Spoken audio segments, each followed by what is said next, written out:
This woman dropped her baby off at her ex-husband's job without warning and told him, "You're taking the baby every other week, like it or not." His jaw hit the floor, and that was just the beginning of the drama. From explosive family betrayals to parents siding with abusers, today's stories are the kind that leave you staring at your screen, whispering, "No way this is real."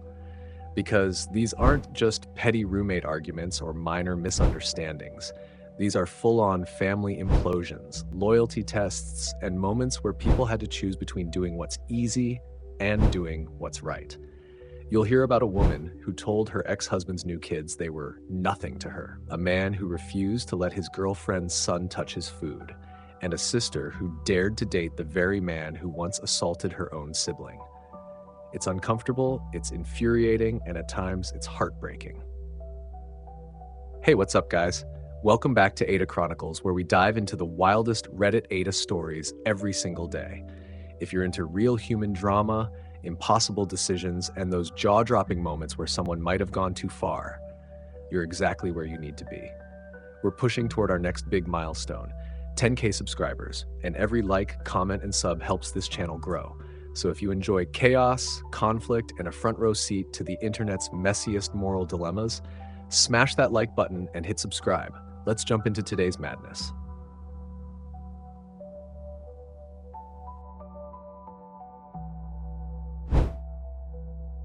Title: Am I the asshole for telling my ex-husband his new children are nothing to me or my family?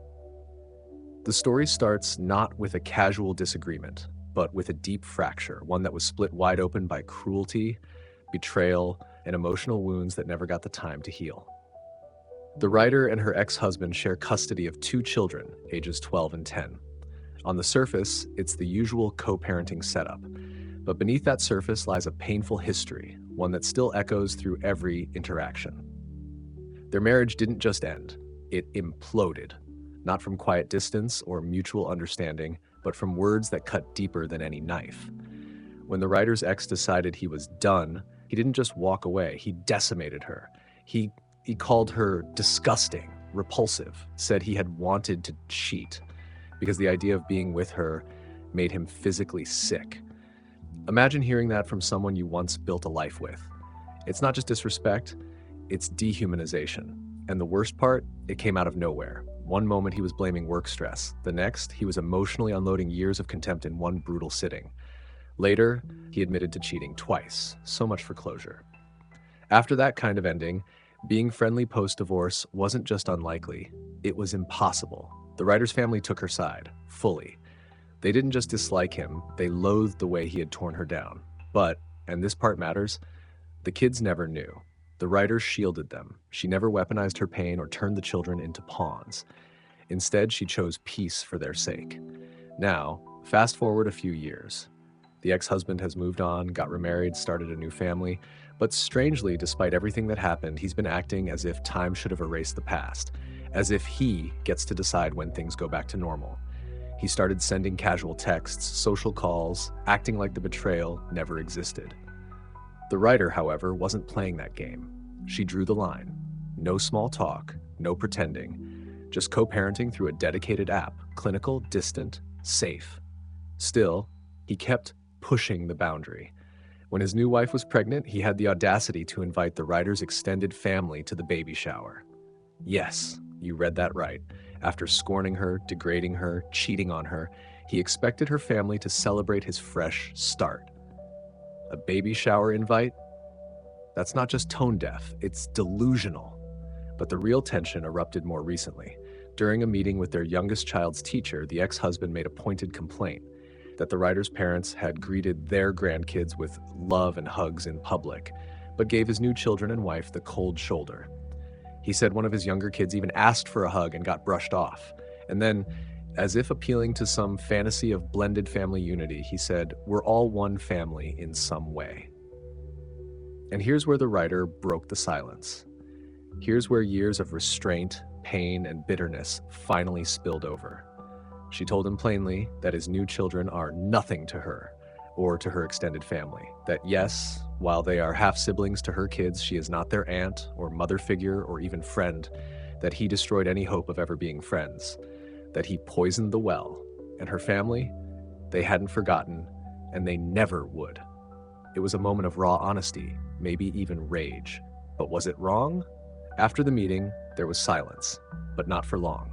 The ex-husband sent message after message calling her cruel, saying it was wrong to consider his children nothing, claiming that their kids must be picking up on it, that maybe, just maybe, that's why they're not as close to their younger half-siblings. And that's where the writer is left now, wondering, did I go too far? Did I let the anger speak louder than reason?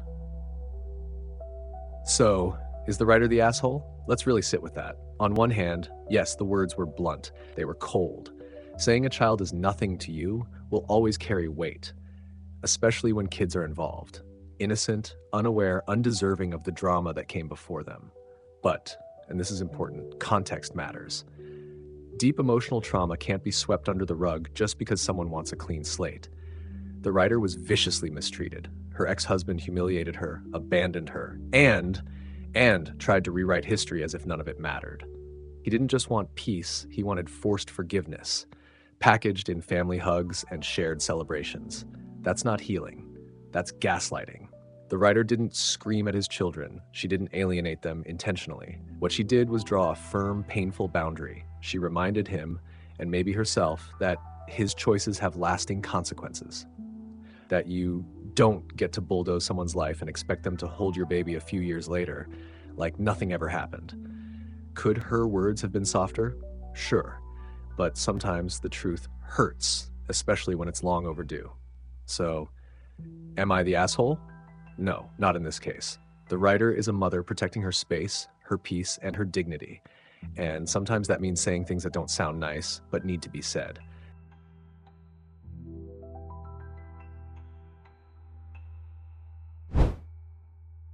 Title, Am I the Asshole for Dropping Off Our Baby at My Ex-Husband's Work and Demanding He Start 50-50 Custody? Let's not sugarcoat this. This story is raw, messy, and full of uncomfortable truths that don't wrap up in a pretty little bow. The writer and her ex-husband, 28 and 29, had an agreement before this ever started. No kids, a mutual understanding, a boundary, a life plan rooted in the sobering reality of the world they live in. Texas laws, rising costs, the general chaos of existence, none of it felt right for a child. And most importantly, the writer never wanted to be a mother. Not in the casual, offhand way some people say it, but in the deep, soul-level kind of way that matters. She made that clear. But life, as it often does, doesn't care about our plans. Her IUD failed, and with it, the entire future she envisioned crumbled. In Texas, the option of terminating the pregnancy wasn't accessible. She wanted to travel out of state, she wanted agency, she wanted control, but her then husband refused to take her, refused to even discuss a vasectomy, called it mutilation while she was being forced to carry a pregnancy she didn't ask for. That refusal, his refusal, wasn't passive. It was a choice, one that stole her autonomy and left her trapped. The child was born, and 1 month later, the writer filed for divorce. Can you blame her? Fast forward. The baby is now 4 months old. Her maternity leave, thankfully granted, is over. She's back to working full-time as a software developer from home, which sounds convenient on paper but is anything but. Watching a baby while coding, debugging, attending meetings, it's a recipe for burnout. She's exhausted, overwhelmed, and here's the hardest part to say out loud. She doesn't feel that magical bond everyone talks about. And let's just say it. Sometimes motherhood isn't beautiful. Sometimes it's suffocating, lonely, and soul-numbing. She tried to work it out the right way. She reached out to her ex, asked him to split custody, genuinely tried to have a conversation, and what did he do? Blew her off, ignored her, said he'd let her know when a weekend worked for him, like parenting was a brunch appointment. And this is where the story turns. Tired of begging for help, tired of carrying the load solo, the writer snapped. And maybe, just maybe, this is where she became the villain in someone else's eyes. But she had her reasons. She packed up their son, grabbed the diaper bag, and showed up at her ex-husband's job, a car dealership. Right there, in front of whoever was watching, she handed him his child, told him flat out, we're doing 50-50 custody, you've got the baby this week, drop him off next Monday. Now picture that moment. The shock in his face, the sheer audacity of it, at least from his perspective. But was it audacity or accountability? He panicked, asked what he was supposed to do with the baby while he worked. She calmly told him, figure it out, just like she had been doing. He said he couldn't afford daycare. She reminded him that's his problem now, too. That, if she's being forced to be a mom, he sure as hell is going to be a dad. Cue the outrage. His parents jumped in, calling her every name they could muster. But here's the irony. They wouldn't help babysit either. Just like their son, they wanted to criticize without contributing, and now the writer sits in the fallout, wondering, am I the asshole? So let's ask the hard question.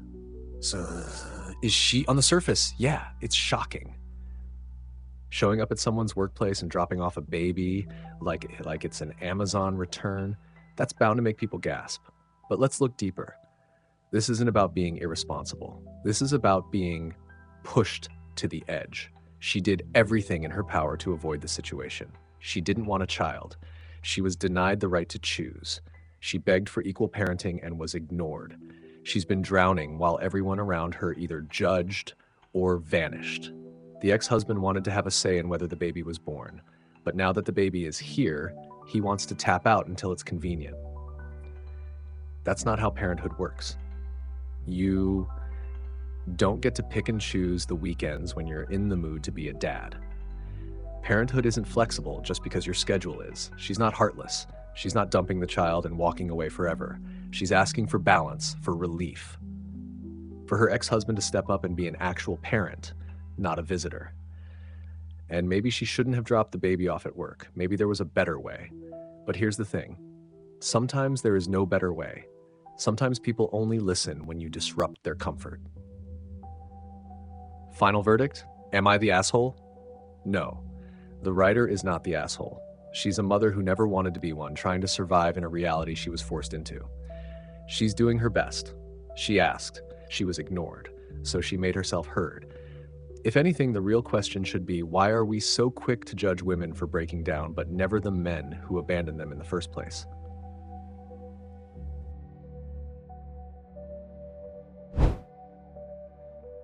Title: Am I the asshole for laughing at my extremist MAGA neighbor for getting evicted? Let's dive into this one with some real-life heat, because this story isn't just about eviction. It's not just about politics. It's about tension, pride, resentment, and yes, just a little bit of poetic justice. The writer, a 25-year-old Mexican woman living in California, isn't someone out here trying to pick fights. She's made that clear from the jump. She's okay with differing views. Political opposition doesn't bother her as long as you're respectful, as long as there's space for conversation. That's the key word here, respect. But of course, there's always that one neighbor who doesn't get the memo. Cue him, the neighbor, older white man, MAGA loud and proud. We're not talking about a quiet sticker on a bumper either. No, we're talking Trump flags flapping in the wind, MAGA posters on the garage door, don't tread on me energy spilling out of every corner of his patio and Jeep. This man turned his living space into a political shrine. Now look, if that were the end of it, maybe this story wouldn't exist. Maybe we'd all just sigh and move on. But, of course, it doesn't stop there. See, the writer's not just dealing with political decor. She's also dealing with thinly veiled racism, the kind that hides behind jokes and smirks and sideways comments. This neighbor, he's made passive-aggressive remarks about her being Mexican, the kind that are just jokes to him but cut deep if you've lived through enough of them. He tosses dirty looks her way as she walks past, as if her existence offends him. And she knows, deep down, this man isn't just a Trump supporter. He's one of those supporters, the kind that wear their hate like a badge of honor. And through all that, the writer hasn't lashed out. She's taken the high road. She's walked away, again and again, because she refuses to let a wrinkled racist prick drag her out of character. But then, one day, the winds shifted. She's taking the trash out, probably just another ordinary moment, when she hears it. Her neighbor, that neighbor, is telling someone he's getting evicted, can't afford the rent anymore, says it's just too high. And in that moment, the writer laughs. Not a cruel laugh, not a scream it from the balcony laugh, just a simple, stunned, ironic kind of laugh. Because how else are you supposed to react to that kind of irony? Here's a man who proudly worships a politician pushing economic policies that disproportionately harm the very working class he's part of. A man who scoffs at immigrants while struggling to survive himself. A man who parades around with MAGA flags while being evicted from his apartment because, guess what? Life is getting expensive. And those policies aren't exactly helping. The writer doesn't mock him to his face. She doesn't taunt him. She just laughs to herself, walks away, and that's it. But of course, the people around notice. Eyes are on her, judging, watching. Later, she tells her boyfriend about it, and he says it's messed up. That laughing at someone getting evicted, no matter who they are, is wrong. But the writer, she's not feeling guilty. Not even a little. In her mind, this is karma doing what karma does. And honestly, you can see why. This man, in her view, supports a fraud, rapist, blubber-body bigot with no moral compass.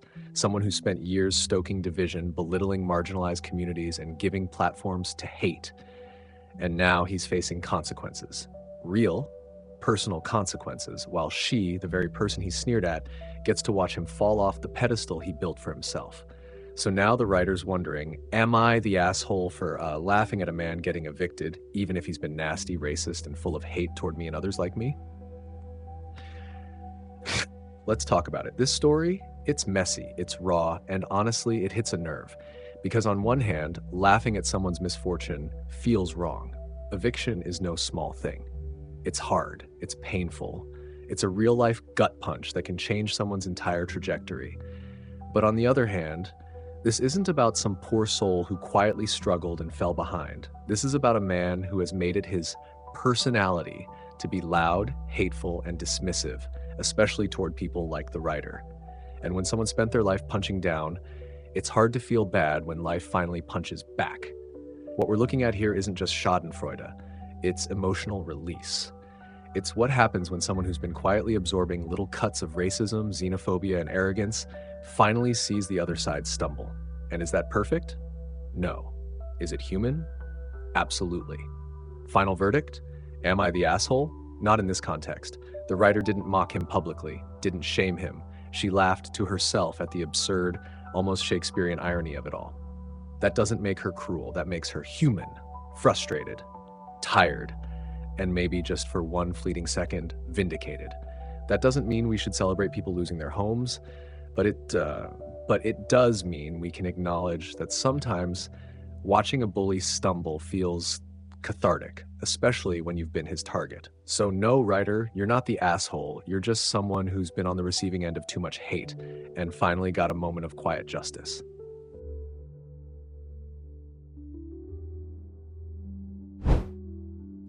Title, Am I the Asshole for Not Giving My Dad's Cabin to My Stepbrother Just Because He's Going Through a Rough Time? There are some things in life that aren't just things. Some places, some memories, some pieces of our past. They hold more than just wood, nails, or land.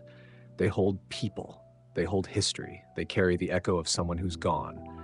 And for the writer, that place is a cabin. Now, this isn't some flashy mountain lodge with a hot tub and Wi-Fi. No, this is a simple cabin tucked into the woods 2 hours from her home, a place her father built with his own 2 hands, board by board, nail by nail, a quiet place, just for them, father and daughter. They spent time there, just the 2 of them, escaping the world, making memories that weren't loud or extravagant, but deeply meaningful. It was their spot, their sacred space. And when he passed away last year, he left it to the writer, not just in passing, but in writing, in his will. And then came the request. The writer's mother, remarried years ago to a man named Ken, approaches with a suggestion. Her stepson, Luke, Ken's son, is going through a rough time, jobless, heartbroken, back at home with his dad and the writer's mom. And now, somehow, that cabin has become the solution. Consider giving Luke the cabin. Not loaning, not borrowing, not staying for a bit. Giving. Just like that. It's hard to describe how outrageous that sounds without stopping for a second and really letting it sink in. Give away the one thing her father left her to someone who never liked him, never respected him, never even set foot in that cabin willingly. Someone who mocked him, literally called him a hermit with a hammer. The audacity. And when the writer pushed back, when she said rightfully and calmly, "No, that cabin is mine, it was Dad's," things didn't simmer down. They blew up. Suddenly, she's being painted as selfish, cold, heartless. Ken steps in, calling her cruel. Luke oh so graciously offers to take it off her hands like he's doing her a favor. Then comes the cherry on top, a passive-aggressive post from Luke about people who value property over healing. Come on, let's be clear. This isn't about property. This isn't about greed. This is about memory. This is about connection. This is about a daughter holding on to the one physical piece of her father that still exists, something he built with his bare hands, something he chose to pass to her, not to her mother, not to Ken, certainly not to Luke. And while yes, Luke is struggling, everyone struggles at some point. But that doesn't mean you're entitled to someone else's inheritance, especially not the inheritance of a man you disrespected while he was alive. The writer isn't heartless. She's not blind to Luke's pain. But she's drawing a line, and she's right to do so. That cabin isn't just real estate. It's a living, breathing piece of her father. The forest air still carries his voice. The walls still know his touch. You don't give that away because someone else is having a bad year. And let's talk about the guilt tripping here. The manipulation. Her own mother won't speak to her unless she reconsiders. Luke throwing jabs on social media. Ken getting angry instead of supportive. That's not empathy. That's pressure. That's emotional blackmail wrapped in family drama. Let's be real. If the roles were reversed, if Luke had inherited something from his parent, would he be expected to give it up to someone who barely knew or respected that parent? Of course not. This isn't about what's fair. It's about entitlement masked as hardship. And through it all, the writer is standing her ground because she knows what that cabin means. And it's not just 4 walls and a roof, it's years of love, silence, safety, and understanding. And no one, no matter how hard their season of life is, has the right to take that away. Final verdict? Am I the asshole for not giving my dad's cabin to my stepbrother because he's going through a rough time? Absolutely not. The writer is honoring her father's memory. She's protecting the one space that still feels like him. That's not selfish. That's sacred. If her family can't see that, if they can't respect that, then maybe they're the ones who need to take a long, hard look at themselves. Because struggling doesn't entitle you to rewrite someone else's grief.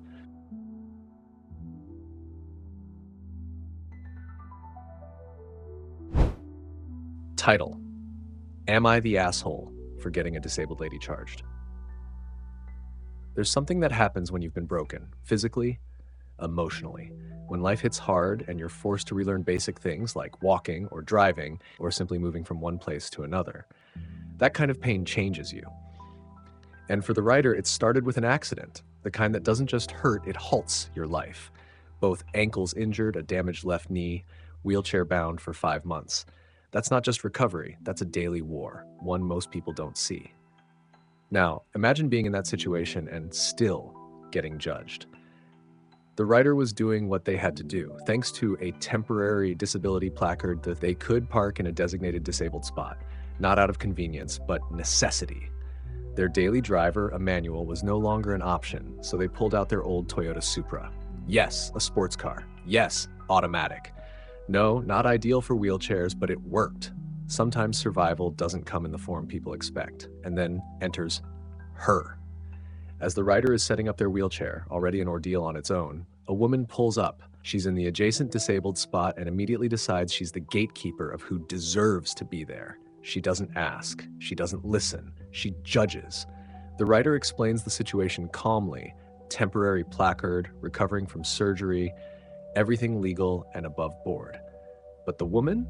She doesn't want to hear it. She starts screaming, accusing the writer of stealing the placard, mocking them for driving a racer car, and insisting the space should be left for truly disabled people like her. It's incredible how quickly people become cruel when they think they're the only ones suffering. And yet, the writer does what most wouldn't. They ignore it. They choose peace. They wheel away, knowing there's no winning with someone like that. But the story doesn't end there. Oh no, because about an hour later, from inside the restaurant, the writer and their friends see her, that same woman walking back. But she doesn't just pass by. No. She stops, pulls out a glass soy sauce bottle, one of those heavy ones you see at Japanese restaurants, and dumps it all over the writer's car. Then, just for good measure, she throws the bottle at the hood, leaving behind a dent the size of a closed fist. Let's pause here. This isn't just someone having a bad day. This is targeted destruction. It's entitlement weaponized, and the most ironic part, she did it while they watched from the window. The police are called. Officers arrive within minutes. The writer calmly gives their statement. There are multiple witnesses. The woman admits to everything. No excuses, no remorse. And when asked whether to press charges, the writer says yes. Not out of vengeance, but because actions have consequences. Because when someone openly damages your property, mocks your condition, and publicly humiliates you, you have the right to defend yourself. The result? She's charged. Sentenced to anger management, ordered to pay for the damages. But even then, the writer finds themselves under fire. Not from strangers this time, but a friend. Someone who thinks they should have let it go. That it was just a dent, that pressing charges made a disabled person's life even harder. That's the part that stings, isn't it? Because it reduces everything, the assault, the humiliation, the deliberate damage, to just a dent, as if pain has to be measured on a universal scale, and the writer's doesn't count because the other person had a disability too. But here's the truth. Having a disability does not give you permission to attack others. The writer didn't provoke her, didn't threaten her, didn't escalate. They explained themselves, were met with hostility, and chose to walk, or rather roll away. It was the woman who crossed the line. And no, the writer didn't ruin her life. She did that herself. Final verdict? Am I the asshole for getting a disabled lady charged? Absolutely not. The writer is recovering, surviving, and trying to live life on their terms with dignity. What happened wasn't a misunderstanding, it was a calculated act of aggression. No matter someone's circumstances, they don't get to throw bottles at people's cars and expect no consequences. In fact, the writer didn't just stand up for themselves, they reminded all of us that being vulnerable doesn't mean being a doormat. And honestly, that kind of strength deserves respect.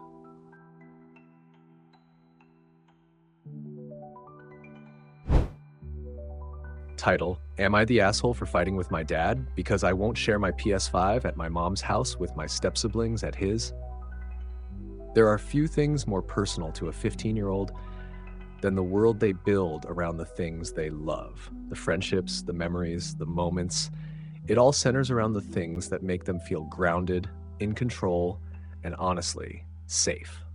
For the writer, that safe space is a PS5, a gift, a reward, a little piece of peace in a life that's constantly bouncing between two very different homes. The writer is 15, living in split custody, 1 week with mom, 1 week with dad. That rhythm alone is tough. It means constantly packing bags, switching emotional gears, adapting to new sets of rules every few days. But in the midst of all that, writer's mom gives him a PS5 for Christmas. Not just a console, it's a lifeline, a connection to his friends, a way to unwind, to laugh, to forget all the noise for a while. At mom's house, he can breathe, he can be himself. There's no drama, no guilt, just him and his friends and that coveted PS5. But dad's house, that's a different battlefield.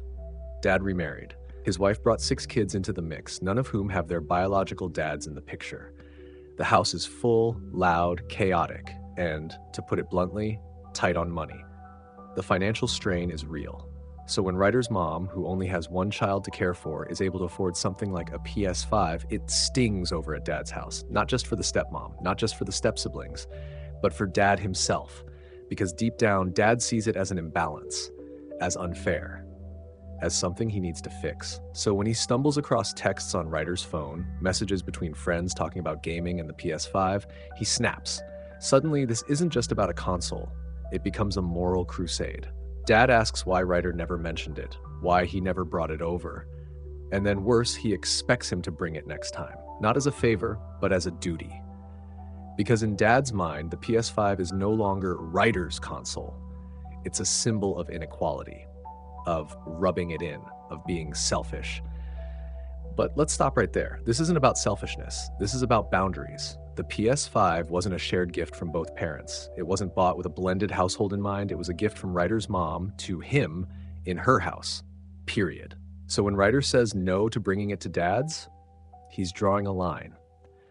And understandably so. These step-siblings aren't his close friends. They're not part of his world. And frankly, he didn't ask for them to be. They're not less than, but they're not his responsibility either. Still, Dad doesn't see it that way. The fight that follows is intense. Not just heated words, but emotional warfare. Dad accuses Ryder of being heartless, of letting the step-siblings feel left out, of showing off. But here's the thing, none of this would have even been an issue if Dad hadn't gone through Ryder's phone. That's where this started, the breach of trust, the invasion. And then Dad takes it a step further. He drags Mom into it, demanding that she punish Ryder. For what exactly? Having private conversations? Accepting a gift? Drawing a boundary? It's not about equality anymore. It's about control. Let's get real for a second. Is still a kid, a teenager trying to navigate loyalty, privacy, and the minefield that is having two households that barely coexist. He's not trying to hurt anyone. He's not trying to exclude his step-siblings. He just wants something to himself. Something that doesn't have to be shared, negotiated, or policed. And in a world where so much is already out of his control, is that really so much to ask? Final verdict? Am I the asshole for fighting with my dad because I won't share my PS5 at my mom's house with my step-siblings at his? No, you are not the asshole. The writer didn't parade the PS5 in front of anyone. He didn't flaunt it, boast about it, or even bring it up. His dad went through his phone and chose to be offended by a private joy. That's not on the writer. That's on Dad. At the end of the day, this wasn't about fairness. It was about ownership, about boundaries, about a kid trying to hold on to one thing that's just for him in a life that's already shared in pieces between two very different worlds. And frankly, he deserves to keep that one thing.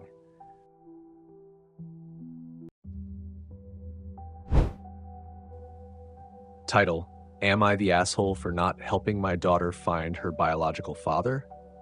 Let's start here. This isn't a post about betrayal. It's not even about fatherhood in the traditional sense. This is about the weight of love, the kind that breaks your back but you carry anyway, because somewhere in that heaviness there's a child who still calls you dad. The writer, a man who gave his all to his family, learned a year ago that the daughter he raised for 16 years wasn't biologically his. That revelation didn't come gently. It was a bomb dropped from the sky. No warning, no mercy, just destruction. The truth, his wife had an affair with a coworker. And that man, the guy who smiled at him across office desks, who shook his hand and laughed over coffee breaks, he is the biological father of the girl her thought was his. Just imagine the betrayal. The kind that doesn't just cut deep, it rots you from the inside out. The marriage didn't survive. Of course it didn't. The lies were too thick, the damage too sharp. Divorce followed, painfully, brutally. But through it all, the one thing that didn't break was the love Ryder had for his daughter. Even after the DNA said otherwise, he never stopped being her dad. Now picture that love standing at a crossroads. One day, the daughter asked the question no father, real or not, wants to hear. Can you help me find my biological dad? That simple, quiet request shattered something. Not because she meant to hurt him, but because those words stirred up every buried wound, every betrayal, every memory that still hasn't healed. Ryder answered her the best way he could. He told her what little he knew, that this man had vanished over a decade ago, that even her own mother, the woman who had once risked everything for a fling, had no clue where he'd gone. The man was a ghost, a name without a face, now. And then came the hard part. She asked if he would help her find him. Now pause. Think about the emotional gymnastics required here. The writer is being asked to search for the man who slept with his wife, who knowingly stepped into a marriage and broke it apart, who helped destroy the family he fought to build. It's not just uncomfortable, it's agonizing. He said no, not because he stopped loving her, not because he didn't care, but because it was too much. The request didn't come from a place of malice, it came from a place of pain. But even so, he just couldn't do it. And the daughter? She was quiet, disappointed. She didn't argue. But that silence, it echoed. Later, the ex-wife called, of course, full of fire and venom. She tried to start a fight, tried to guilt him, but the writer didn't take the bait. He'd been through too much. He ignored her, because honestly, what more was there to say? But now, the question lingers. Did he do the right thing? Let's talk about that. This situation, it isn't black and white, not even close. On one hand, the daughter is 16. At that age, identity matters. She's trying to understand who she is, where she came from, why the world she knew suddenly cracked at the edges. Her desire to know her biological father isn't about replacing the writer. It's about understanding herself. There's no malice in her request, just curiosity, maybe a little grief. But on the other hand, the man she's asking about is the source of so much pain. A man who knew he was breaking vows, a man who walked away and never looked back. Asking the writer to chase that ghost down is like asking someone to walk barefoot through broken glass, smiling all the way. He loves his daughter. That is not in question, but he also has a right to his boundaries, to protect what little peace he has left. So, is the writer the asshole for saying no? No, he's not. He's a father who got gut-punched by life, who chose love anyway, who stayed when he didn't have to, who kept showing up even when it hurt. Saying no to this request wasn't an act of cruelty, it was an act of self-preservation. And maybe one day he'll be ready. Maybe one day they'll search together, but for now, he's human. And that has to be okay. Sometimes love means staying, sometimes it means drawing a line, and sometimes it just means surviving. In this case, the writer is surviving, and that in itself is a kind of love too.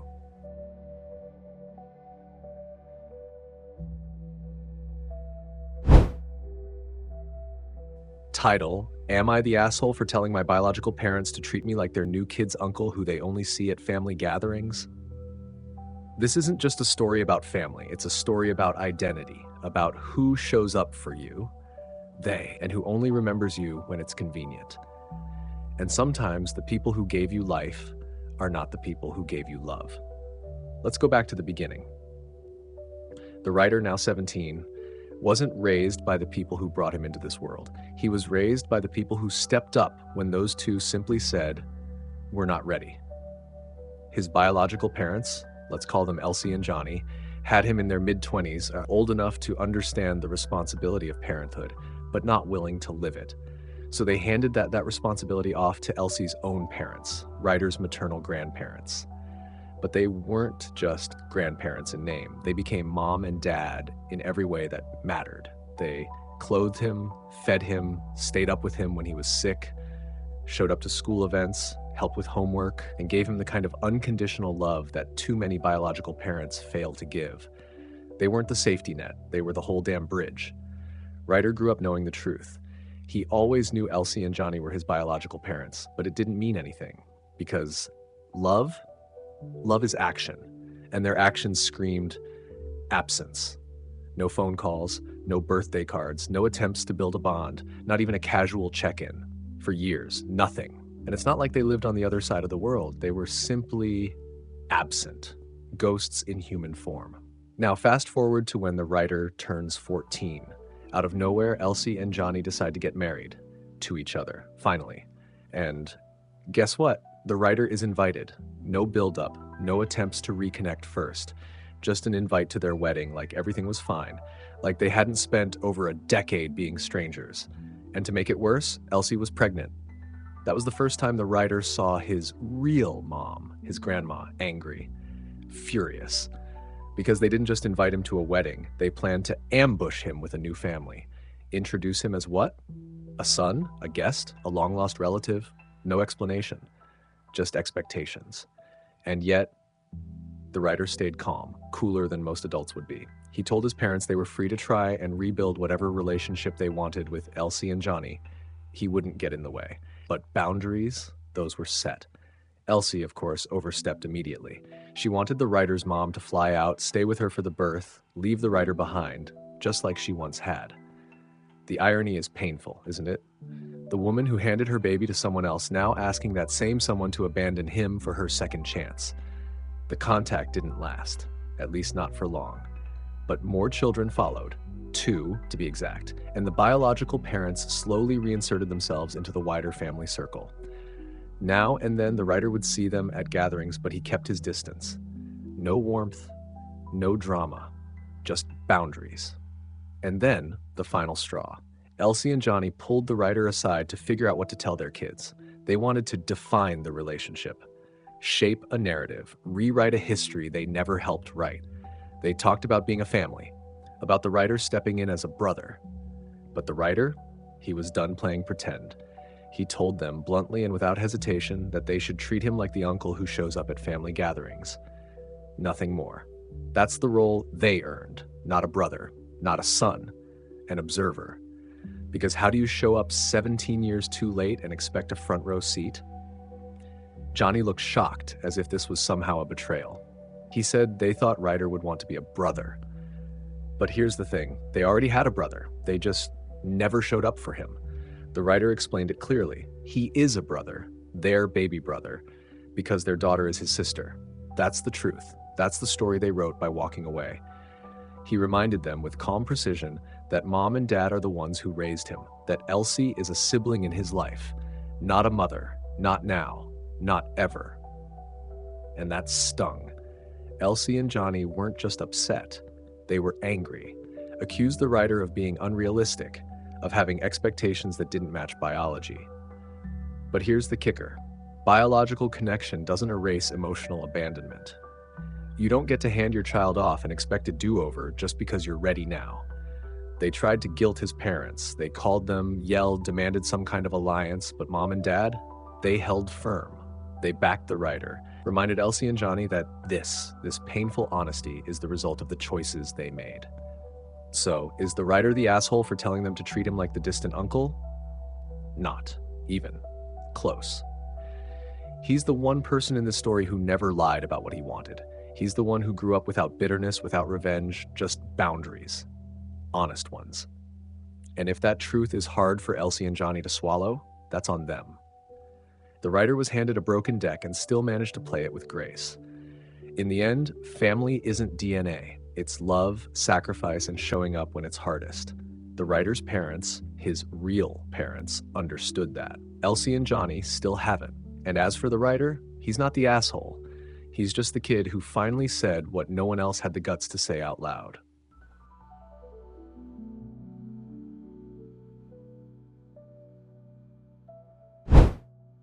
Am I the asshole for telling my girlfriend her son couldn't eat my food? There are moments in life when your soul is just tired. Not because you ran a marathon or pulled an all-nighter, but because emotionally, mentally, you've been stretched so thin you feel transparent. That's where the writer was. Struggling through one of the hardest health battles anyone could face. Starvation, acidosis, malnutrition, post-op complications, and just barely finding their footing again. Food, something most of us take for granted, had become both a daily battleground and a lifeline. Every calorie counted. Every crumb mattered. So when the writers scraped together their last $20, not for comfort food, not for splurging, but for survival, it wasn't just a grocery run. It was hope, a lifeline.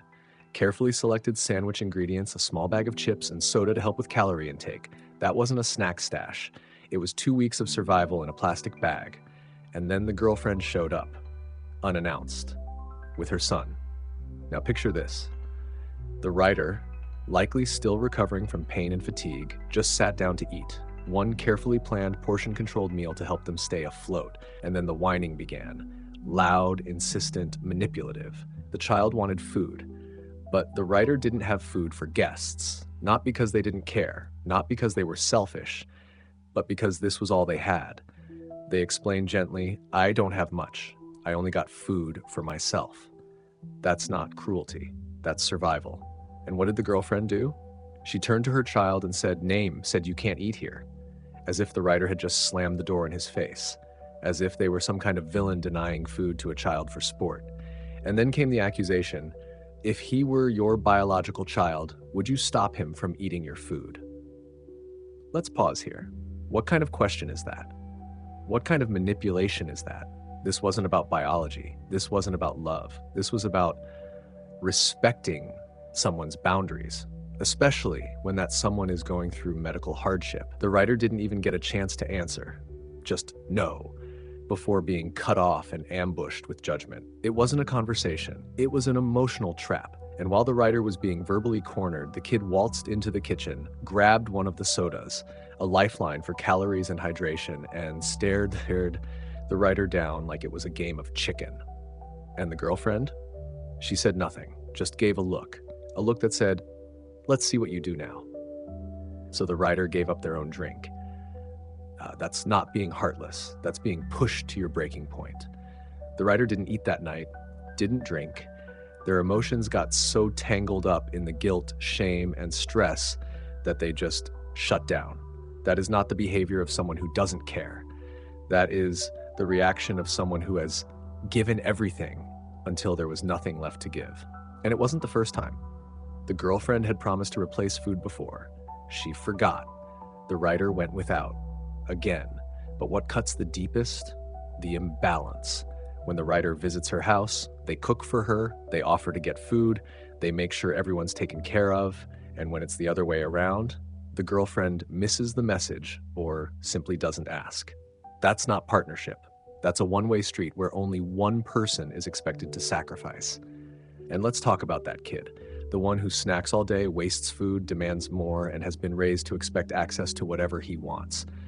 That's not his fault entirely, but it's a result of his environment, of a mother who thinks anyone close to her must also parent and provide without question, no matter what their own situation is. So, let's be brutally honest here. Was the writer the asshole? Absolutely not.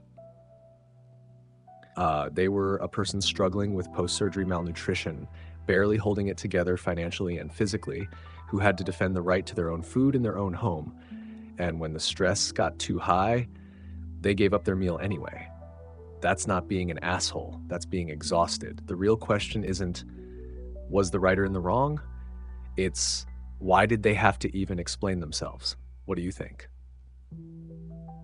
Do boundaries matter less when you're in a relationship, or is this exactly why they matter more? Let me know in the comments.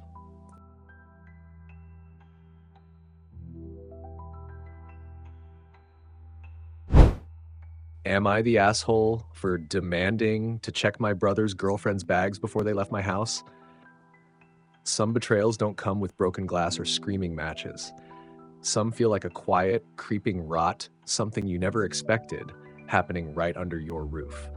The writer, 39 years old, a mother, a sister, a host, didn't ask for drama. She didn't open her doors to suspicion or conflict. She opened them in kindness, in family, in trust. She had her brother Chase, 32, come visit with his girlfriend Vivian and their young son.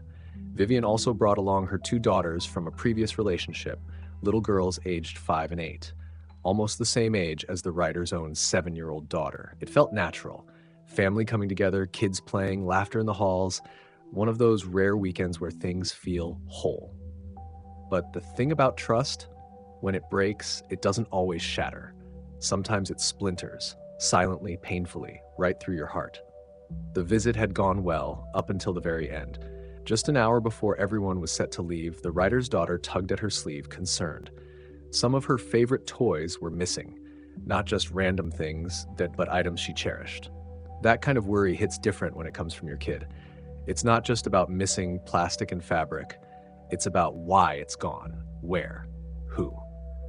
The writer didn't panic. She did what any level-headed parent would do. She joined the search, calmly. 20 minutes passed, still nothing. So she asked Vivian's daughters if they remembered playing with them. And suddenly, the vibe shifted. The girls acted guilty. Not in an obvious way, but that kind of tense stillness that children take on when they know something is wrong, but they're unsure how deep the trouble really runs. The writer called in Chase and Vivian. Chase said he remembered seeing the toys in the room Vivian's girls had been sleeping in. They checked. Gone. Vivian shrugged it off, said she didn't see them when packing up. But something didn't sit right. And then, it happened. Back in the living room, the writer caught sight of Vivian's daughters, huddled around a backpack. They slammed it shut the moment they realized they were being watched. Kids don't have poker faces. That's the thing. Their guilt is all over them. When Chase asked the girls again about the toys, they just looked at their mom. No answers, just silence. That kind of silence that echoes louder than any scream. Chase reached for the bag, and Vivian snapped. She didn't try to calmly explain, didn't offer to help. She raged, yelled at the writer, accused her of insulting her daughters, tried to snatch the bag away like a scene out of a bad drama. But it wasn't drama, it was reality. A betrayal unfolding in real time. Chase opened the backpack. There they were, the missing toys and more. Things that hadn't even been reported missing yet. The air must have gone cold in that room. The writer, understandably furious, demanded to check the rest. Not just the backpack, the suitcases. Because if someone's willing to steal a few toys, what else are they willing to take? Vivian resisted, called it an invasion of privacy. But this wasn't about privacy anymore. This was about respect, about theft, about trust being burned down to the foundation. When the suitcases were opened, it was even worse than expected. Dresses, skirts, brand new Nikes, all belonging to the writer's daughter. It wasn't just some kid sneaking trinkets. This was an organized, deliberate theft. And for what? For some twisted sense of entitlement? Because a child was promised something they didn't own? That's when the writer drew the line, as she should have. She told Vivian and her daughters they were no longer welcome in her home. Cue the backlash. Texts rolled in, some from Vivian, others from unknown numbers.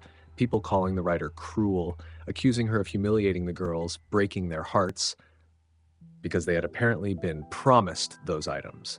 Promised. By who, exactly? Vivian wouldn't say. She wanted the writer to pull her aside, have a quiet little talk in private, away from Chase, away from the kids. But why? So she could spin the story? Shame her into silence? Avoid accountability? The writer didn't let that happen. And now Chase is caught in the middle. He's angry at Vivian. Sure, but he's also upset with the writer. Says she was too harsh, that it could have been handled in private. But here's the thing, when someone disrespects your home, your hospitality, and your child, that stops being a private matter. It becomes a moral one. Vivian didn't make a mistake. She orchestrated a theft, used her daughters to do it, and tried to gaslight the writer when she got caught. And the girls? The writer doesn't even blame them. She truly believes they were told the items were okay to take, that they were misled by the person they trust most, their own mother. That's what makes this even more tragic. Not just the betrayal, but the lesson those children are learning right now about what's right and wrong, about boundaries, about consequences. So, am I the asshole for demanding to check her bags? Absolutely not. The real question here is, why did the writer have to demand anything at all? When trust is broken, when a guest turns your kindness into opportunity, when your child's belongings are stuffed into someone else's suitcase, you don't stay silent to spare feelings. You protect your home, you protect your child, and you remember, boundaries aren't mean, they're necessary.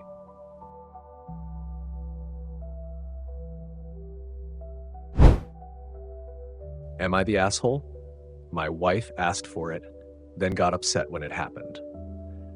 You know those moments in life when someone throws down a challenge, thinking it'll be a lighthearted joke or some kind of haha, I'll show you moment, and then reality crashes in a little too hard? Yeah, this one's got that energy. But beneath the laughs and backyard wrestling, there's something deeper here, something about pride, image, parenting, and maybe a bruised ego that's not entirely about sports. Let's break this down. The writer is a 38-year-old father, a former high-level wrestler, meaning the man's no stranger to discipline, competition, and the reality of physical dominance. Wrestling, for him, isn't just a pastime, it's a language. It's a part of who he is. Now, he's passed that passion down to his kids, 3 of them, 15-year-old daughter, 11-year-old son, and a 9-year-old daughter. 2 of them followed in their dad's footsteps and embraced wrestling. The youngest, she tried it, didn't love it. Now she's doing gymnastics, and the writer respected that. Already you can tell this is a house where discipline and athleticism are valued, but not forced. Everyone has room to find their lane. That's important. Now enter the wife. 36, no wrestling background, but strong. Goes to the gym, takes care of herself, confident. And listen, that confidence matters here. So the writer and his wife are casually talking, nothing tense, just a regular conversation, when the topic of their daughter's wrestling tournament comes up. And out of nowhere, she hits him with the question, "What do you think would happen if I wrestled her?" That's the moment right there. The spark. Not hostile, just playful, competitive, but you can already feel something building beneath the surface. The writer gives his honest opinion. No fluff, no sugarcoating, just straight up truth. You have no chance. Now let's pause for a second. That right there, that's the moment this turned. Because for some people, hearing that kind of blunt honesty, especially from a spouse, can sting. And it's not really about the words, it's about what it feels like they're implying. Still, the wife pushes back. She's not beating me, I'm much stronger. It becomes a challenge, not hostile, but definitely pride-fueled. And then she says, okay, let's do it then. And so, the match begins. The writer calls out their daughter into the backyard, sets up a friendly match between mother and child. The family gathers, the kids are watching, and just like the writer predicted, it's over fast. The daughter handles her mom with ease. No contest. And here's the thing, the wife laughs it off at first, smiles, shrugs it away, no big deal. She plays the role, the it's fine mask, but when they're alone, the real feelings surface. So you knew how that match was going to go? Yes. And you still let it happen? Right there, the mask slips. It's not about the wrestling anymore. It's not about the match. It's about dignity, about feeling exposed in front of your kids, about image. She's hurt. She feels like she was set up to fail, to be humiliated, and not by a stranger, but by her own husband. That's what's hitting her. Not the takedown, not the loss, but the publicness of it. The fact that her kids saw it and she imagines their perception of her changed in that moment. The writer, meanwhile, doesn't see it that way. He's calm, logical. To him, this was something she voluntarily initiated. She was the one who said, let's do it. He reminded her what would happen, and he also reminded her of something even more important. Our kids have been taught to be respectful in both victory and defeat. And that's a key point, because it tells us something about how this family operates. Respect is a core value, win or lose. It's not about dominance, it's about discipline, sportsmanship, and character. But that doesn't undo how she felt. Emotions don't always follow logic. You can say this wasn't a big deal 100 times, but if it felt like a big deal to someone, then it was, at least for them. So now the wife's left stewing, not just in defeat, but in shame. And the writer is sitting there wondering, am I the asshole for letting it happen? Let's be real. Did he lie? No. Did he goad her into the match? No. Did he warn her? Yes. Did she still choose to go through with it? Yes. But could he have protected her ego a little more? Maybe. Could he have taken her aside and said, are you sure? We don't have to do this in front of the kids? Possibly. Not because she wasn't capable of making her own decisions, but because sometimes, even in marriages, we protect each other from our own pride. So, is the writer the asshole? In my opinion, no. He gave her the choice, she made it. He didn't humiliate her, reality did. But here's the nuance. He might have underestimated how deeply that embarrassment would hit, how personal it would feel. Because sometimes people challenge you, not because they really want to win, but because they want to feel respected, validated, even admired. And in her mind, maybe wrestling her daughter was supposed to prove something. Maybe it wasn't about strength. Maybe it was about still being seen as a powerful figure in their kids' eyes. That's the part that stings, and that's the part the writer might want to address. Not because he did anything wrong, but because relationships are less about being right and more about being heard.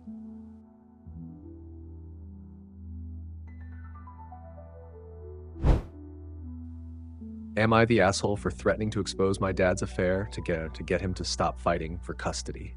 Let's be real, some wounds never fully heal, especially when they're cut open by the people who were supposed to protect you the most.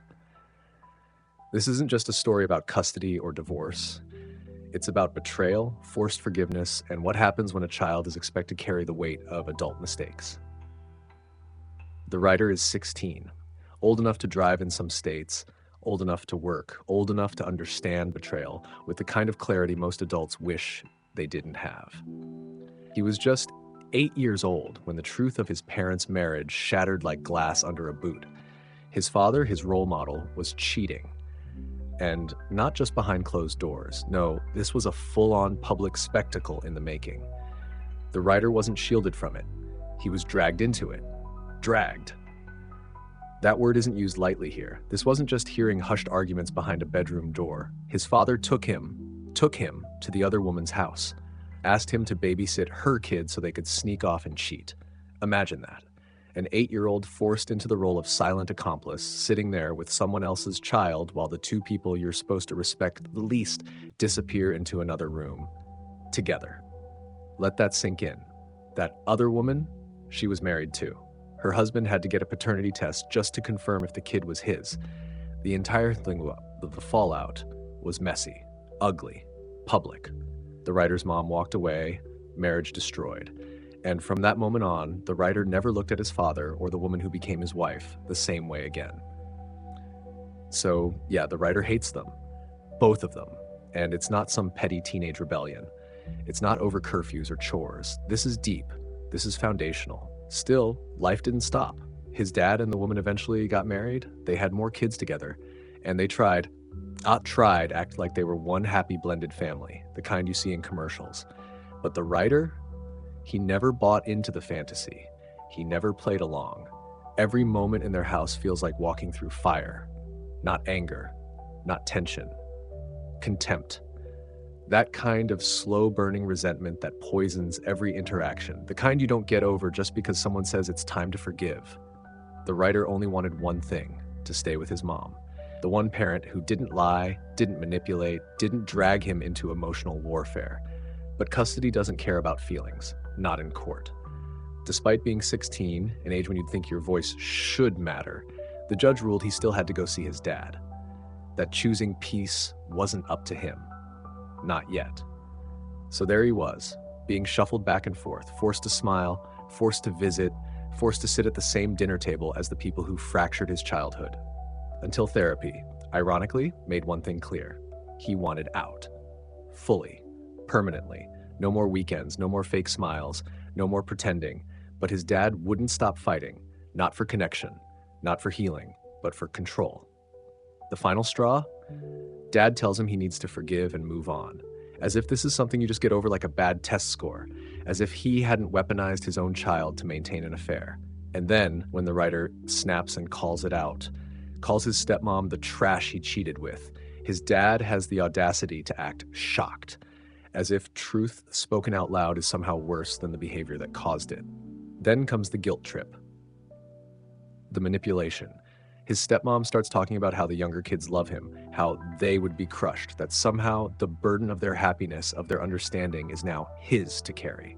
But the writer, he doesn't break. He doesn't bend. Instead, he takes his power back. He threatens to expose the whole story to their coworkers. You see, Dad and his wife have weekly gatherings, cozy little social circles with colleagues who think they're just another suburban couple. But none of those people know the truth, that their love story was built on broken vows and betrayal. So the writer says, "Let me go, or I tell them." And it works. Dad backs off, sends him home, but then, like clockwork, starts blowing up his mom's phone, whining, accusing, saying the writer went too far, that threatening to reveal the truth was out of line. Even ropes in his sister, the writer's aunt, to pile on the guilt. She says the writer should be more mature, that he could have hurt the other kids, that jobs could be lost, that reputations could be ruined. But let's pause here.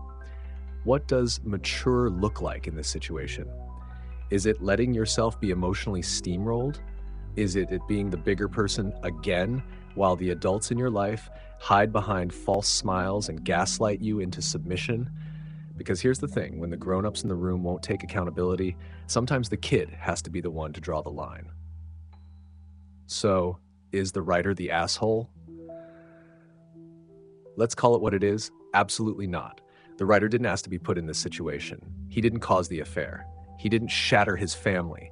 He was dragged into it, made to watch it unfold from the front row, then told to sit down and smile for the camera while the people who hurt him got to play house. He set a boundary, and when they refused to respect it, he enforced it the only way he knew, would finally make them listen. Maybe it wasn't pretty, maybe it wasn't mature in the traditional sense, but it was effective, and for once he was heard. Sometimes the only way to stop people from walking all over you is to make damn sure they know there are consequences. And if the truth is so shameful that it might ruin their careers or relationships, then maybe that says more about them than it ever will about the writer.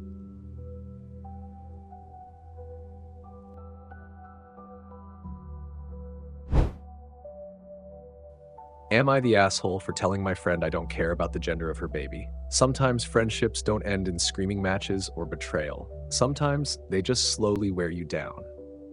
One little bizarre moment at a time. And that's what this story feels like. Death by 1,000 passive-aggressive smiles. The writer, a 29-year-old school teacher, is no stranger to stress. She's got a full-time job, a family, and her own kid to raise. And yet, somehow, she's been cast in the role of unwilling audience to one of those most unnecessarily theatrical baby gender secrecy sagas you'll ever hear. Her friend, Kate, 26 years old, has taken the concept of a gender reveal and turned it into a psychological game of cat and mouse. But the twist? Only one person is being toyed with. Only one person has been specifically singled out. The writer. Let's rewind to the first pregnancy. Kate had the usual plan. A big gender reveal party with confetti and squeals, fine. But things took a turn when she started acting weird. Not excited new mom, weird. Targeted weird. She whispered the baby's gender to everyone else while the writer stood right next to her. Imagine that.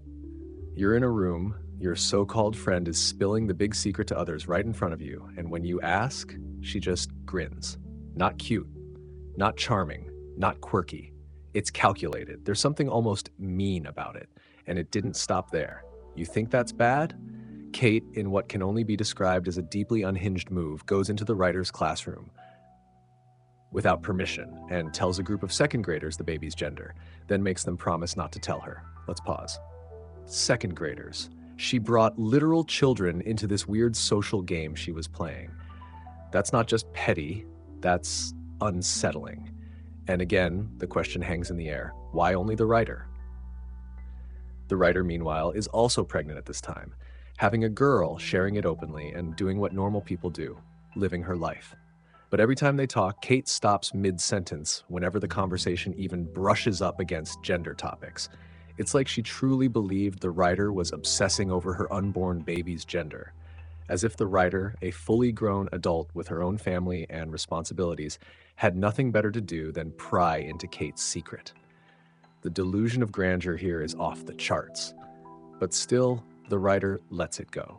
She shows up at the gender reveal party, watches the balloons pop or the cake cut or whatever dramatic stunt was planned, learns it's a boy, smiles, supports her friend, breathes a sigh of relief. It's finally over, or so she thought. Flash forward. Kate announces she's pregnant again, and that same smug grin creeps across her face. The exact same one that started this strange cycle last time. And this time, no gender reveal party. Oh no, this time they're keeping it secret until birth. And that's when the writer snapped. Not in a rage, not with yelling, but with a quiet, tired honesty. The kind that only comes from someone who's been so incredibly done for so incredibly long. I'm not doing this again. I don't stay awake at night wondering what gender your baby is. She even said it with a playful tone. But Kate offended, visibly. And from that moment, she stopped talking about the baby altogether. Now, the writer's husband and mom think she was out of line. That Kate's just excited and didn't mean any harm. That maybe, just maybe, she should have been more supportive. But let's break that down. Supportive of what, exactly? Kate didn't want support. She wanted a reaction. She wanted to orchestrate a game where one person, just one, was left out, teased, provoked, and expected to pretend it was all in good fun. She didn't just want to share joy, she wanted control. And when the writer refused to play along for round 2, suddenly she's the villain. It's exhausting being someone's emotional punching bag wrapped in a gift bow labeled best friend. So, is the writer the asshole? Let's call it like it is. Absolutely not. The writer exercised restraint for an entire pregnancy cycle. She sat through the weird secrecy, the childish antics, the mind games involving actual children, and she still showed up. She still clapped at the reveal. She still played along. But everyone has a limit. And this time, she simply said what she felt. Calmly. Clearly. No insults. Just honesty. If Kate wanted to bask in excitement, she could have done that without making one person feel excluded and ridiculed. But instead, she made the writer the butt of a joke she never agreed to. Twice. At the end of the day, nobody should have to tolerate emotional immaturity wrapped in pregnancy excitement. There's a difference between being joyful and being a manipulator who thrives on control, and Kate crossed that line long ago.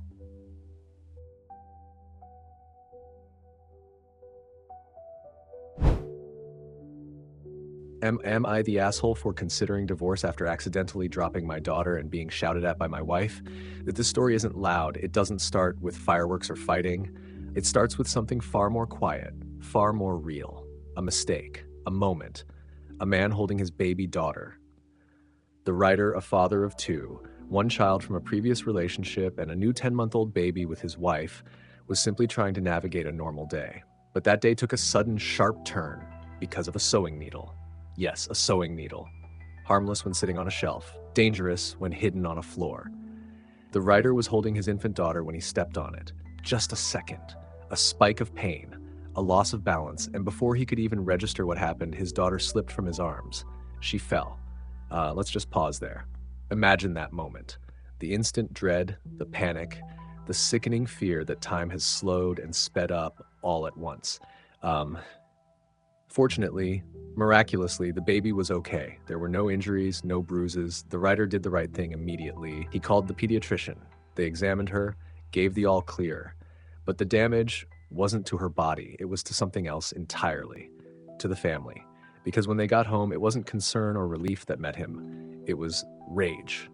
His wife, already distant and, if we're being honest, emotionally erratic, unleashed on him. Not just anger, but something far more cruel.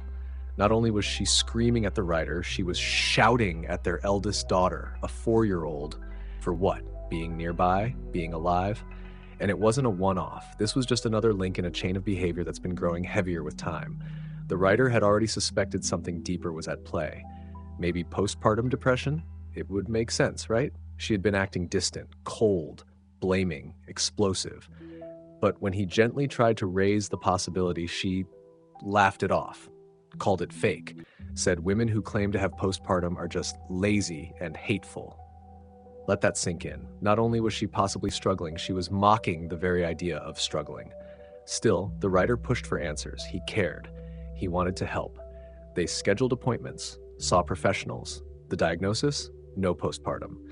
But that still didn't explain this ice in the air, the emotional frost hanging over their household. Because now, after this incident, his wife has gone from cold to cruel. She's yelling things like, "Next time you'll drop her in town." She accuses him of not caring, of never listening, of choosing others over her. But here's where it gets really disturbing. She says he likes other women more than her. Except she's talking about his daughter. Yes, you heard that right. She calls his child the other woman. That's not quirky, that's not jealous, that's toxic. That's a red flag so large it could block out the sun. And the writer? He's sitting there, shaken, not just by the falls, not just by the guilt, but by the realization that his wife is turning the home into a battlefield, one where even the smallest accident becomes ammo, where his children, his priority, are being made to feel like threats to her ego. His oldest daughter, a child from a previous relationship, is now scared of her stepmother, scared of the woman who's supposed to be a protector, a nurturer. And the writer is at a breaking point. He's in therapy. He's been trying to fix this, trying to hold things together. But when you're the only one doing the emotional labor, it's like trying to row a sinking boat alone. At some point, you have to decide, do you go down with the ship, or do you get your kids to safety and swim? The writer is leaning toward divorce, not in anger, not out of spite, but out of protection. Because when your 4-year-old is scared of the person you sleep next to, that's not a marriage anymore. That's a threat. So, is the writer the asshole? Absolutely, unequivocally, no. He made a human mistake, a painful, terrifying accident. But he owned it. He acted.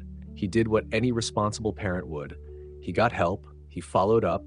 He comforted his daughter. What he didn't deserve was to be vilified for it, especially by someone who dropped the needle in the first place. And even if that hadn't happened, this wouldn't be about the fall. It's about the pattern, the emotional abuse, the resentment toward a literal child. This isn't about postpartum anymore. This is about someone weaponizing motherhood to bully and control. At the heart of it, this is a story about one man trying to hold his family together while quietly breaking apart inside. And if he chooses to walk away, that won't make him a villain. It'll make him a father who chose peace over chaos and love over fear.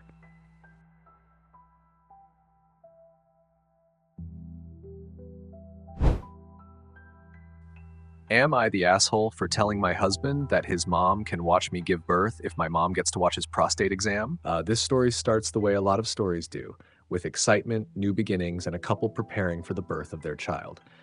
The writer, 25, is 36 weeks pregnant, a time when emotions run high, when every twinge in the body sends a jolt of anticipation, and when all you want, all you need, is support, peace, and control over what's about to happen to your body. But instead of peace, the writer found herself in the middle of a storm, and the eye of that storm, her mother-in-law. You see, she and her husband were discussing her birth plan at his mother's house, an innocent conversation about midwives, comfort, and the deeply personal experience of childbirth. But when her mother-in-law overheard them, things took a strange and uncomfortable turn. She assumed, without ever asking, that she would be there, in the room, watching. Not just at the house, not in the waiting area, in the damn room where the writer would be pushing a baby out of her body during the most vulnerable, raw, and intimate moment of her life. And not only did she assume this, but she began to compare, minimize, really, everything the writer was doing as different from how she did things back in the day. The air thickened, the pressure mounted. When the writer calmly explained that her birth plan only included herself, her husband, and the midwife, that this was her boundary, the mother-in-law didn't take it well. She escalated, got upset, emotional. But here's the thing, that reaction, it wasn't about support, it was about control. And then after the confrontation, the writer left, and her husband, he stayed with the mother who had just disregarded his wife's autonomy, her discomfort, her safety. And when he finally came home, his response wasn't concern. It wasn't understanding, it was accusation. He told the writer she was being selfish, that not allowing his mother into the room was somehow denying her an experience. Let's just pause right there. An experience? Giving birth is not a spectator sport. It is not a show. It's not an experience for someone else's scrapbook. It is medical, emotional, gritty, private. The writer tried to explain this. She tried to say, this is my body, my pain, my choice. But he wasn't listening, and eventually, she did the only thing she could to protect her peace. She packed a bag and left. 2 weeks passed, and then they tried to reconnect. A lunch, an olive branch, but he still wasn't hearing her. Still defending his mother, still pushing for her presence at a home birth as if it were some harmless, lovely thing. So the writer, tired, fed up, frustrated beyond words, said something that finally painted the picture in language he might understand. Your mom can be there if my mom gets to watch your prostate exam next week. She even added if his mother wants to videotape the birth, then her mother should get to do the same during his exam. Now that got his attention. Suddenly he was uncomfortable. He was outraged. He called it invasive, embarrassing, private. Exactly. She wasn't being literal. She wasn't going to send her mom in there with a camcorder. But the point had finally landed, and yet, even then, he didn't seem to get it. Or maybe he just didn't want to. Because it was never about the birth. It was about whose voice matters more. The wife carrying the child, or the mother who feels entitled to a front row seat. Update. After talking to her own mom, who lives up north, the writer made a decision. A hard one, but a powerful one. She's going up there, away from the noise, away from the pressure. She's going to give birth in a place where she feels safe. And when she told her husband, he wasn't happy. But for the first time, she didn't care. She finally put herself and her baby first. Because as the fog cleared, she started to see the truth. This wasn't a one-time thing. This wasn't a fluke. Her husband had been showing her who he was for a while. She had just been trying not to see it. And the mother-in-law? She'd pulled this stunt before with the writer's sister-in-law, and her husband had defended her then too. It wasn't just family drama, it was a pattern. So now the writer is thinking about a divorce. Not because of one comment, not even just because of this birth, but because the person she should have been able to rely on, the one who should have had her back when she was most vulnerable, abandoned her emotionally. Is the writer the asshole? So is the writer absolutely, positively, not even close. The only thing she's guilty of is protecting her dignity, her space, and her literal body during a sacred and painful moment. What kind of man lets his wife feel unsupported, dismissed, and overruled during childbirth? not one she should have to build a life with. In the end, this isn't just about birth, it's about boundaries. And the writer? She finally drew a line in the sand, and for once, she didn't step back. And honestly, that's not selfish, that's strength.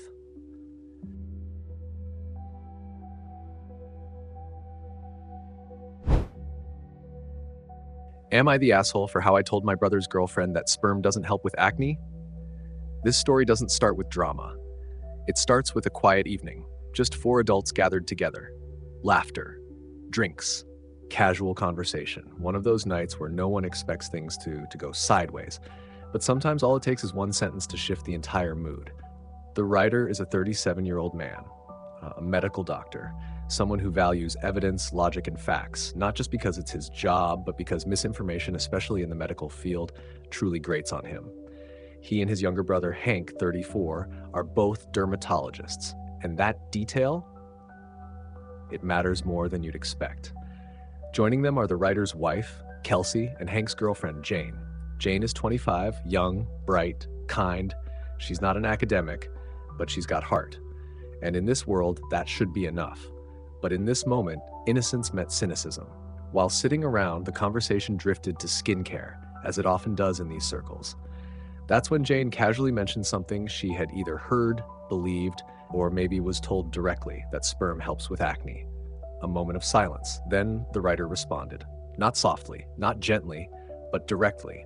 He said that was a myth, a manipulative lie, often weaponized by men trying to coax women into sex. The implication was clear. It's nonsense. And worse, it's dangerous nonsense. Now let's pause here. The writer didn't mean harm. His instinct was to correct misinformation. And with years of training, thousands of patients, and a deep frustration with TikTok doctors, it made sense why he'd react so strongly.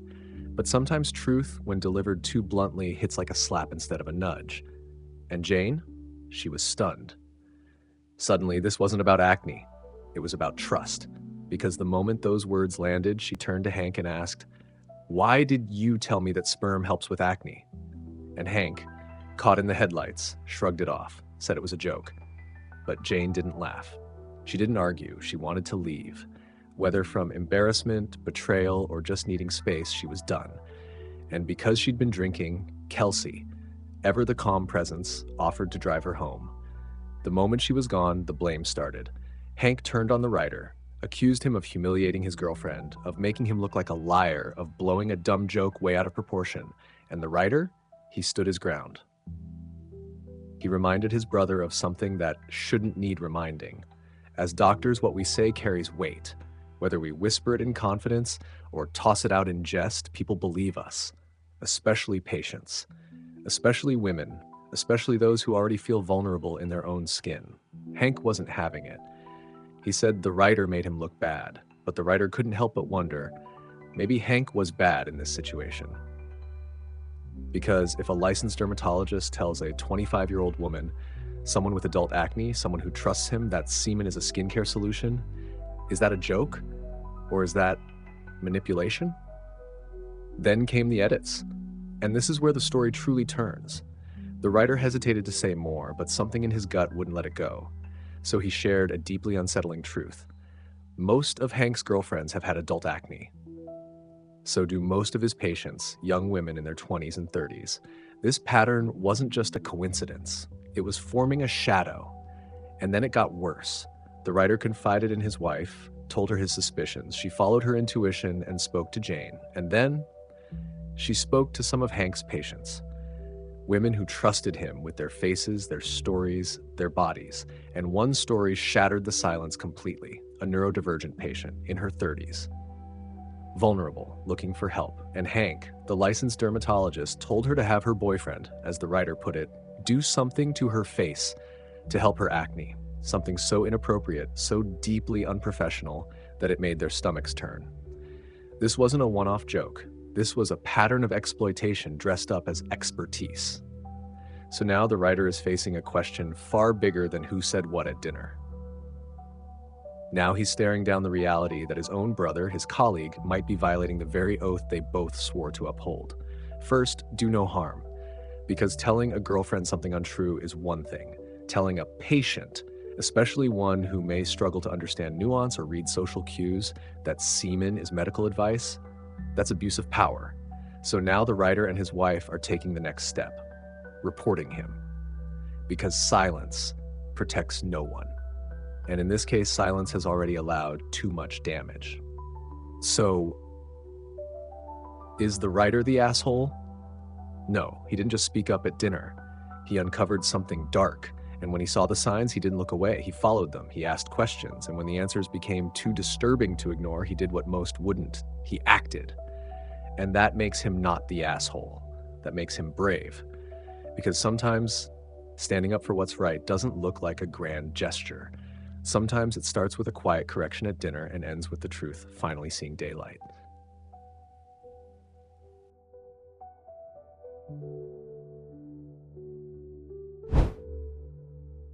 Am I the asshole for seeking a modification of my child support payment after I found out my ex-wife took a new job with a 35% higher salary?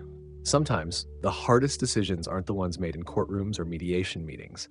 Sometimes they're made late at night, alone, tired, trying to balance what's fair with what feels right. And that's exactly where the writer finds himself now. 3 years. That's how long it's been since the divorce. Not a dramatic one, not a scorched earth kind of split. Just two people who used to share a home, now sharing custody. The writer and his ex-wife are co-parents. The kids are still young, still growing, still needing stability from two people who no longer live under the same roof.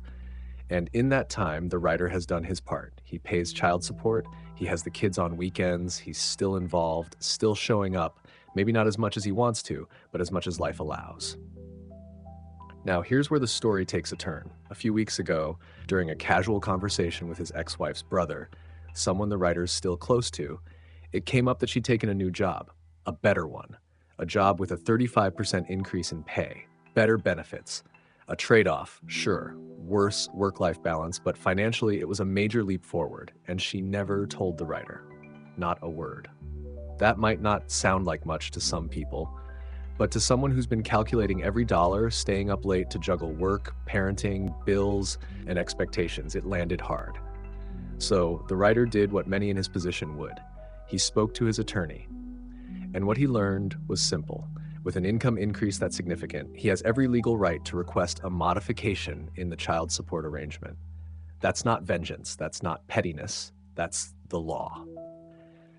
And it's supposed to protect fairness for everyone. But this isn't just about what's legal, this is about what's right. And that's where the doubt creeps in.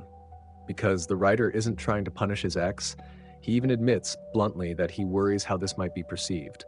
Like he's bitter, like he's jealous, like he can't stand to see her doing well, but that's not it.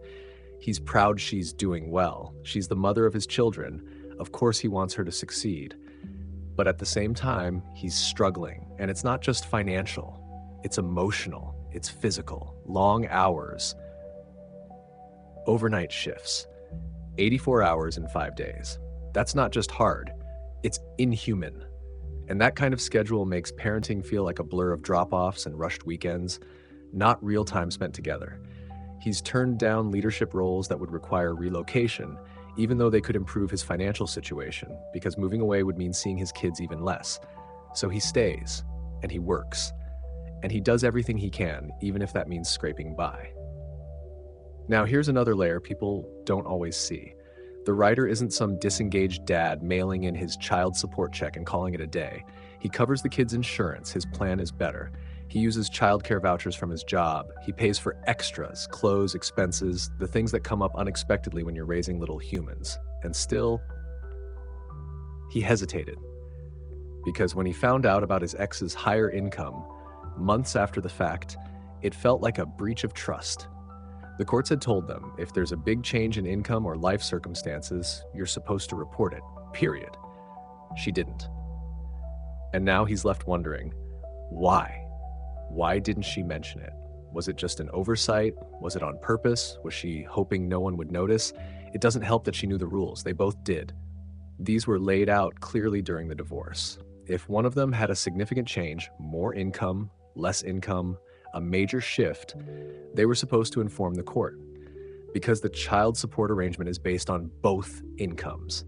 That's what fairness looks like, and a 35% increase isn't small. It changes the whole equation. The writer's attorney made something else clear. If the court finds out she failed to report that income, she could owe retroactive payments. That's not revenge. That's how the system works. Because support isn't about punishing one parent, it's about ensuring that the kids are supported by both in proportion to their means.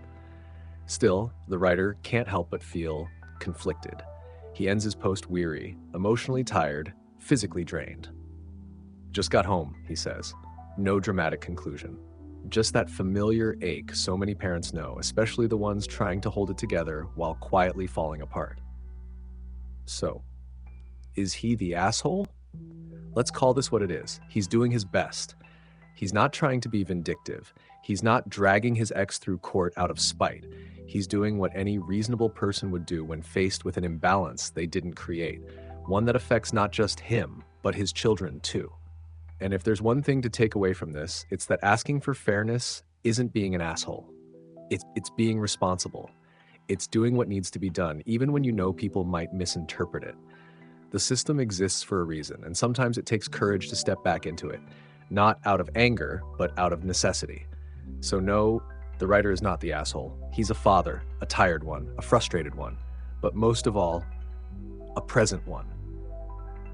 And that still counts for something.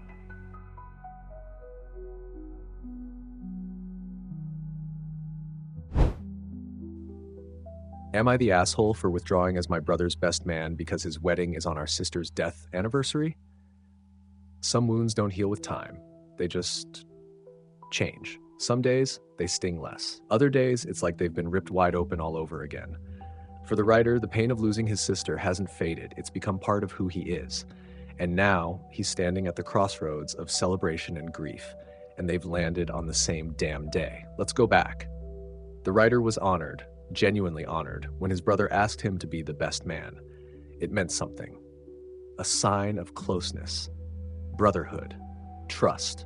The kind of moment that's supposed to be a joyful memory, a milestone in their lives as siblings.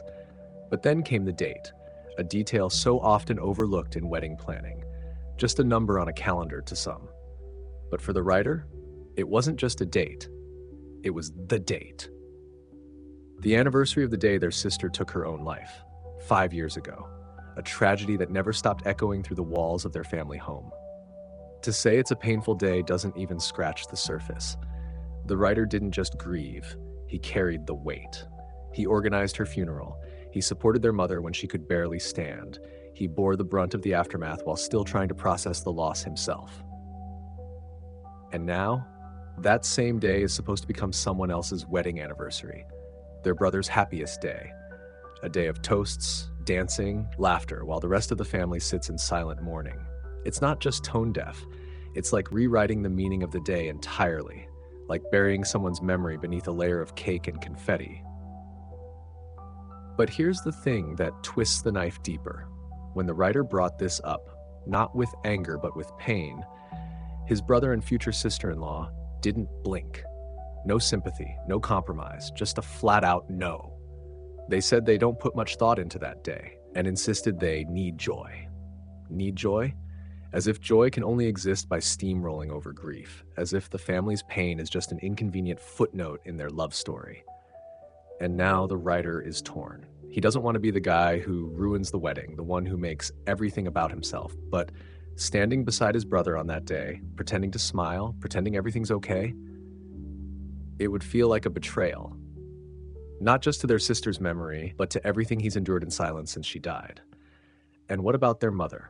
She's already said she won't go. To her, this feels like a slap in the face.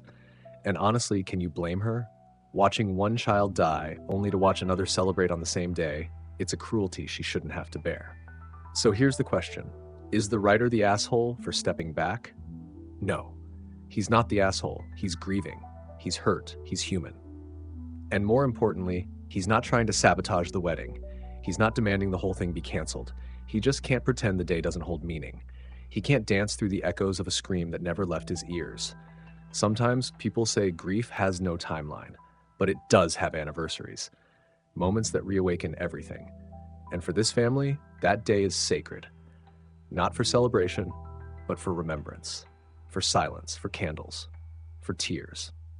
The brother, he has every right to get married, to find joy. But with that right comes a responsibility to be mindful of the people who love you, to at least try to understand when something this deep, this soul-shaking is brought to your attention. So if the writer withdraws as best man, not out of malice, but out of emotional necessity, he's not wrong. He's protecting himself. He's honoring his sister. He's making space for grief where no one else will. Because if he doesn't, who will? No, the writer is not the asshole. He's a brother caught between loyalty and loss. And for once, it's okay to choose peace over performance.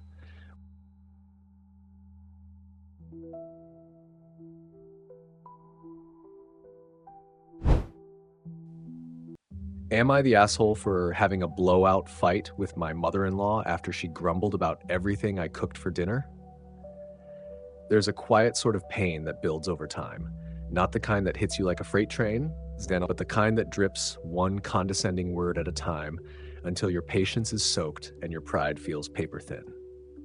That's where the writer found herself. Not in the middle of a dramatic feud, but a dinner table with candles, roasted chicken, and years' worth of passive-aggressive comments bubbling under the surface. Let's paint the scene. The writer, 28, had poured her heart into this dinner, and not just in the spent a couple of hours over a hot stove kind of way. This was a labor of love. A roast chicken seasoned to perfection, creamy garlic mashed potatoes whipped until they were silky, honey-glazed carrots with that perfect caramel edge, and for dessert, a zesty, delicate lemon tart. A full spread that would make even the pickiest guest feel cherished. But then, the door creaked open, and in walked the storm cloud. Her mother-in-law, a woman in her 60s, who had never once sat at that table without finding fault. Not once, no dish ever passed her test. Pasta was always too salty, cakes too dry. A souffle could float off the plate and she'd still sniff and say, "It's a bit much." And sure enough, before she even sat down, she was already wrinkling her nose. Smells a bit strong, doesn't it? Strike one. As dinner rolled out, so did the commentary. These potatoes need seasoning. Is the chicken a little overcooked? Lemon tart? Odd choice for this weather. Every sentence was a tiny knife. Not direct enough to start a war, but sharp enough to draw blood. And the writer, she said nothing. She clenched her jaw, smiled tightly, and tried to remind herself, this is just how she is. But even saints have limits. Then came dessert. And with it, the final straw. The mother-in-law let out a little laugh and said, almost too casually, maybe you should stick to takeout next time. There's a difference between a joke and an insult wrapped in laughter, and this was not a joke. This was someone testing how far they could push before you finally push back. And, oh, the writer did. Not with venom, not with name-calling, but with a line drawn so clean it could split stone. If you don't like eating at home that much, maybe next time you can eat out, or better yet, cook for yourself. Boom. The air left the room. Her mother-in-law froze, fork midair. Her husband, caught in the crossfire, tried to play peacemaker, but the mood had already curdled. Now, the writer's being told she overreacted, that she was rude, that she should have just let it go. But let's be real here. How many times is someone expected to swallow insult after insult before they finally choke? This wasn't about one dinner. This was about all the dinners, all the years of effort, all the dishes made with love, only to be tossed aside with criticism disguised as conversation. And here's the kicker. The writer wasn't asking for praise. She wasn't looking for applause. She just wanted to be treated with basic human decency. A simple thank you, a nod of appreciation, or silence. That would have been enough. Instead, she got sarcasm served cold with a side of condescension. So let's ask the question, is the writer the asshole for finally speaking up? No, not even close. She wasn't starting a fight. She was ending one that had been simmering quietly for years.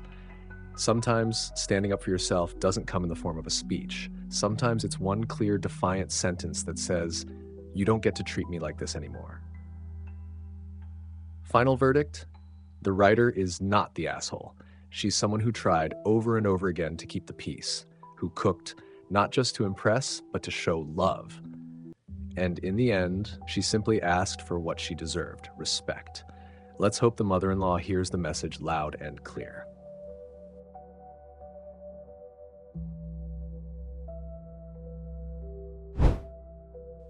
Am I the asshole for refusing to have a relationship with my sister or family after she started dating my ex who assaulted me, and they supported the relationship? This one isn't about petty drama or simple family tension. It's about something deeper, something raw. It's about pain that leaves bruises not just on the skin, but on the soul. The writer, a 27-year-old woman, had endured something no one ever should. 5 years ago, she was in a relationship with a man named Tony. At first, things seemed fine, or at least tolerable, then one day without warning, that veil dropped. Tony assaulted her. Let that sink in for a moment. This wasn't an argument. This wasn't a misunderstanding. It was a black eye, it was bruises on her face and arms, it was betrayal wearing the face of someone who once claimed to love her. She didn't just walk away from him, she pressed charges. She found the strength to pursue justice, and Tony served a sentence. Small maybe, but it was something. And after that, he was gone, out of her life, out of her story, or so she thought. Because darkness has a way of circling back, and this time it didn't knock on her door. It walked in through the arms of her own sister, Lila, 28 years old, her sister, the woman who shared childhood bedrooms, inside jokes, maybe even comforted the writer once after that attack. Lila decided, somehow, that Tony was someone she could fall in love with. Let that land. Your abuser. Your sister. Together. The moment Lila told the family she was dating Tony, the world tilted. The writer was stunned into silence. The rest of the family, at first, they hesitated, but then questions, small talk, a casual acceptance that, to her, felt like betrayal soaked in sugar. And when the writer finally found her voice, it wasn't pretty, it wasn't composed, it wasn't calm, but it was honest. She demanded answers, screamed them. And Lila? Lila yelled them back, as if it was just another disagreement between sisters, as if this wasn't something that split the sky in two. Then came the call. Lila told the writer she had no right to make everything about her, that she was being spiteful, petty, selfish. But here's the thing. When someone weaponizes your trauma against you to justify their own betrayal, that's not a disagreement. That's a war declared on your peace. The writer made it clear she might not control who Lila loves, but she absolutely controls who she lets into her life. And from that moment forward, she went silent. But silence doesn't stop people from showing their true colors. Because her family, the same people who once supported her after the assault, started welcoming Tony back into the fold. They acted like his fists never bruised their daughter, like his name wasn't carved into police reports and court files, like forgiveness came cheap when it wasn't their pain to carry. Friends started pulling away, not from the writer, from Lila, from the brother who sided with her. People saw what was happening and were appalled. They couldn't believe the family could move on so easily, as if the past was just a story someone made up. Months passed, and still the writer held her boundary, until the calls came, the messages, the relentless attempts to talk and make things right, as if healing could be forced like a family meeting on a Sunday afternoon. She agreed to one final talk. One. And when she showed up at her parents' house, it was an ambush. Everyone was there, ready to talk her down, ready to guilt her into submission, ready to treat her silence like the real betrayal. They said she was disrespecting the family, that she had gone too far, that she had made everything about her. So she said it. She said she no longer respected them. She said they were getting exactly what they deserved. She told them if Tony ever turned violent again, if he ever hurt anyone else, she didn't want to hear about it. And that line, that broke them. But let's pause here. That wasn't a threat. That wasn't cruelty. Refusing to be ignored again. That was a woman looking into the eyes of her family and realizing they were no longer her safe place. That was someone who had tried to scream into a void, only to realize no one was listening, because they didn't want to hear her pain anymore. She left.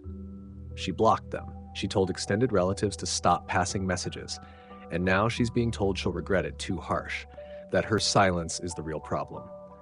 But let's ask something real. If the people who once stood by you now stand beside your abuser, who are they really loyal to? Because this isn't about being me. This is about survival, about boundaries, about saying, you do not get to choose my peace for me. The writer isn't just walking away from her family, she's walking towards something sacred, self-worth. Final verdict: the writer is not the asshole. She's someone who was betrayed, not once, but twice. First by a man she trusted, then by the people who were supposed to love her unconditionally. And still, she spoke her truth. She stood her ground, and she did it with a clarity that most people spend years trying to find. If the cost of peace is distance, then so be it. Sometimes the family you lose is the one that was never truly there.